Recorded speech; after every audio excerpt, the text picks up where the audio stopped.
வணக்கம். முதன்மை செய்திகள் 30 பார்க்கலாம். நாட்டின் முப்படை தலைமை தளபதியாக அனில் சௌஹானை மத்திய அரசு நியமித்துள்ளது. நாட்டின் முப்படை தலைமை தளபதியாக இருந்த பிபின் ராவத் கடந்த ஆண்டு ஹெலிகாப்டர் விபத்தில் காலமானார். இந்நிலையில் அவரது பதவிக்கு லெப்டினன்ட் ஜெனரல் அனில் சௌஹானை மத்திய அரசு நியமித்துள்ளது.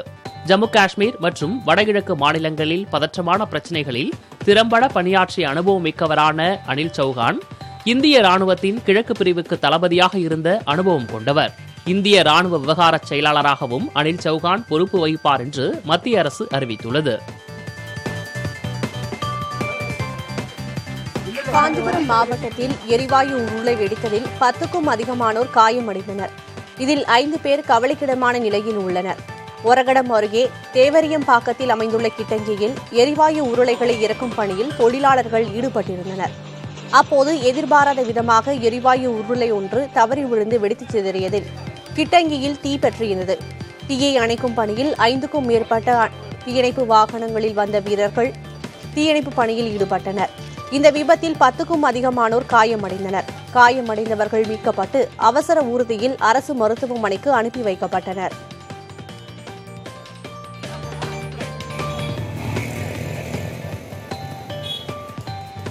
புதுச்சேரியில் மின்துறை ஊழியர்களின் காலவரையற்ற வேலை நிறுத்தத்தால் பல்வேறு இடங்களில் மின்தடை ஏற்பட்டது. இதனை கண்டித்து பொதுமக்கள் சாலை மறியலில் ஈடுபட்டனர். புதுச்சேரியில் மின்துறையை தனியார் மயமாக்குவதை கண்டித்து 2000க்கும் மேற்பட்ட மின்துறை ஊழியர்கள் காலவரையற்ற வேலை நிறுத்தத்தில் ஈடுபட்டுள்ளனர். இதனால் பல்வேறு பகுதிகளில் மின் விநியோகம் தடைப்பட்டது. மின்தடையை சரி செய்ய ஊழியர்கள் முன்வராததால் ஆத்திரமடைந்த பொதுமக்கள் சாலை மறியலில் ஈடுபட்டனர்.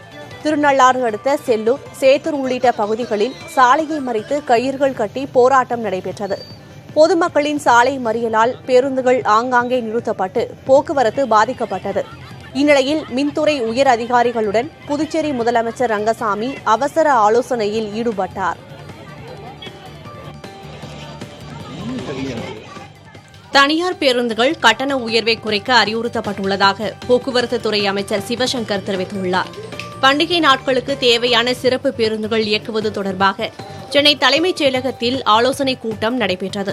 பின்னர் செய்தியாளர்களிடம் பேசிய அமைச்சர், பண்டிகை நாள் விடுமுறையை முன்னிட்டு சென்னையில் இருந்து பிற மாவட்டங்களுக்கு கூடுதல் பேருந்துகள் இயக்கப்படும் என தெரிவித்தார். நாடெங்கும் ரேஷன் கடைகளில் ஏழை எளியோருக்கு மாதந்தோறும் 5 கிலோ இலவச உணவு தானியம் வழங்கும் திட்டம் மேலும் 3 மாதத்திற்கு நீட்டிக்கப்பட்டுள்ளது. இதற்கான ஒப்புதலை மத்திய அமைச்சரவை அளித்துள்ளது.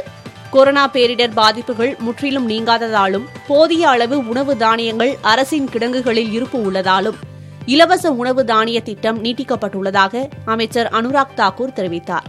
கொரோனா ஏற்படுத்திய பொருளாதார பாதிப்புகளில் இருந்து ஏழைகளை காக்கும் வகையில் இலவச உணவு தானிய திட்டம் கடந்த 2020ஆம் ஆண்டு மார்ச்சில் தொடங்கப்பட்டு தொடர்ச்சியாக நீட்டிக்கப்பட்டு வருகிறது.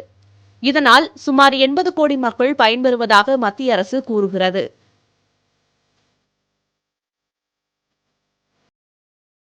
திமுகவில் 7 மாவட்டங்களுக்கு புதிய மாவட்ட செயலாளர்கள் தேர்வு செய்யப்பட்டுள்ளனர்.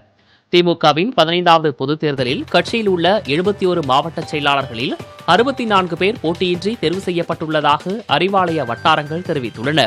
தென்காசி மாவட்டத்திற்கான நிர்வாகி தேர்வு மட்டும் நிறுத்தி வைக்கப்பட்டுள்ளது. திமுக கோவை தெற்கு மாவட்ட செயலாளராக தளபதி முருகேசனும் கோவை வடக்கு மாவட்ட செயலாளராக ரவியும் தேர்வாகியுள்ளனர். நாமக்கல் மேற்கு மாவட்டத்துக்கு செந்தில், கிருஷ்ணகிரி கிழக்கு மாவட்டத்துக்கு பர்கூர் மதியழகன், திருவள்ளூர் மேற்கு மாவட்டத்துக்கு சந்திரன் ஆகியோர் தேர்வாகியுள்ளனர். தருமபுரி மேற்கு மாவட்டத்தில் முன்னாள் அமைச்சரும் அமமுகவிலிருந்து திமுகவில் இணைந்தவருமான பழனியப்பன் தேர்வாகியுள்ளார். பாப்புலர் ஃப்ரண்ட் ஆஃப் இந்தியா அமைப்பிற்கு விதிக்கப்பட்டுள்ள தடையை முழு மனதுடன் ஏற்றுக்கொள்வதாக அவ்வமைப்பின் கேரள மாநில செயலாளர் அப்துல் சத்தார் தெரிவித்துள்ளார். உடனடியாக பாப்புலர் ஃப்ரண்ட் ஆஃப் இந்தியா அமைப்பு கலைக்கப்படுவதாக அமைப்பின் உறுப்பினர்கள் மற்றும் பொதுமக்களுக்கு தெரிவித்துக் கொள்வதாகவும் அவர் கூறியுள்ளார். அமைப்பிற்கு தடை விதித்து மத்திய உள்துறை அமைச்சகம் வெளியிட்டுள்ள அறிவிப்பினை இந்திய திருநாட்டின் சட்ட திருத்தங்களை மதிக்கும் குடிமகனாக ஏற்றுக்கொள்வதாகவும் அப்துல் சத்தார் கூறியுள்ளார். காங்கிரஸ் தலைவர் தேர்தலில் போட்டியிடுவதில் ஏற்பட்டுள்ள சிக்கலுக்கு தீர்வு காண்பது தொடர்பாக சோனியா காந்தியுடன் அசோக் கெலாட் இன்று பேசவுள்ளார். ஜெய்ப்பூரில் இருந்து தனி விமானத்தில் அசோக் கெலாட் நேற்றிரவு டெல்லி வந்து சேர்ந்தார்.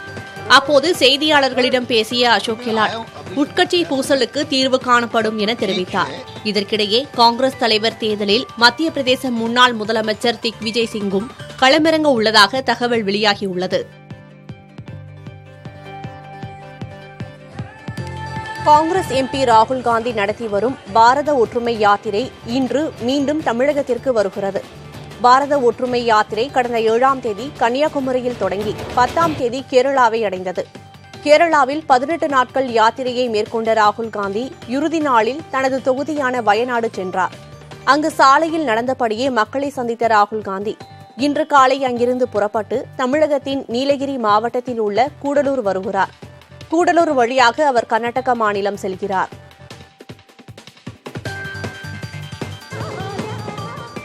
நவராத்திரி திருவிழாவையொட்டி குஜராத்தில் கர்பா நடனமாடி மக்கள் மகிழ்ந்தனர்.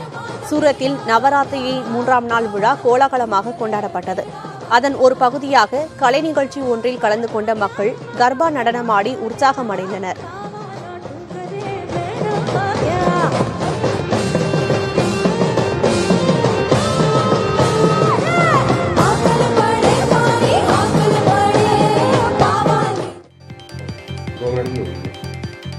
ஜம்மு காஷ்மீரில் வெடிகுண்டு வெடித்ததில் பேருந்து சேதமடைந்தது. உதம்பூர் என்ற இடத்தில் பெட்ரோல் பங்க் அருகே பேருந்துகள் நிறுத்தப்பட்டிருந்தன. இரவு 10:30 மணியளவில் பேருந்தில் இருந்த வெடிகுண்டு வெடித்து சிதறியது. இதில் 2 பேர் காயமடைந்தனர். பேருந்து அருகே நிறுத்தப்பட்டிருந்த வாகனங்கள் சேதமடைந்தன. டிஐஜி சுலைமான் சௌத்ரி தலைமையில் குண்டு வெடிப்புக்கான காரணம் குறித்து காவல்துறையினர் விசாரித்து வருகின்றனர்.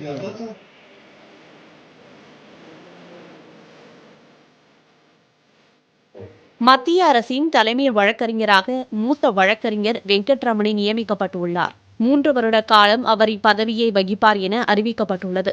தற்போது மத்திய அரசின் தலைமை வழக்கறிஞராக உள்ள கே வேணுகோபாலின் பதவிக்காலம் வெள்ளியன்று முடிவுக்கு வரவுள்ள நிலையில் அப்பதவிக்கு வெங்கட்ரமணி நியமிக்கப்பட்டுள்ளார். அரசியல் சாசனம், சுற்றுச்சூழல் சட்டங்கள், வரி தொடர்பான வழக்கு, பழங்குடியினர் உரிமைகள் மற்றும் குழந்தைகள் பெண்கள் உரிமைகள் தொடர்பான வழக்குகளை சிறப்பாக கையாண்டவர் வெங்கட்ரமணி.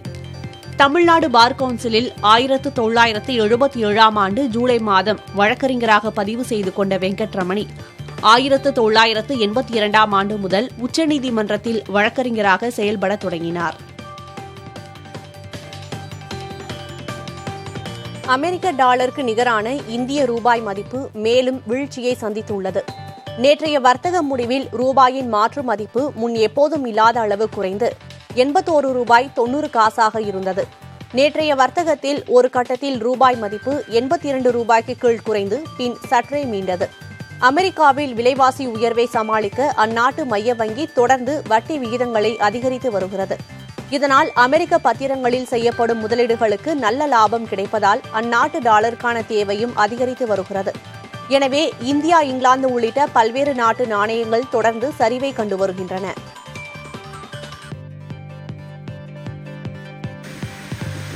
அமெரிக்காவை அச்சுறுத்தி வந்த லேன் புயல் மணிக்கு 240 கிலோமீட்டர் வேகத்தில் புளோரிடா அருகே கரையை கடந்தது.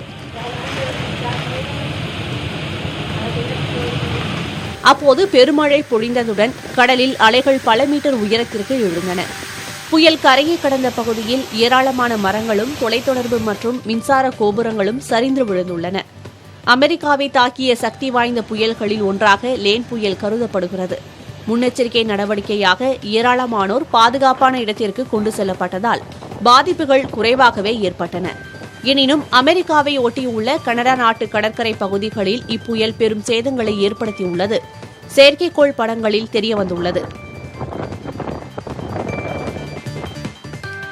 தென்னாப்பிரிக்காவிற்கு எதிரான முதல் 20 ஓவர் போட்டியில் இந்திய அணி 8 விக்கெட் வித்தியாசத்தில் வெற்றி பெற்றது.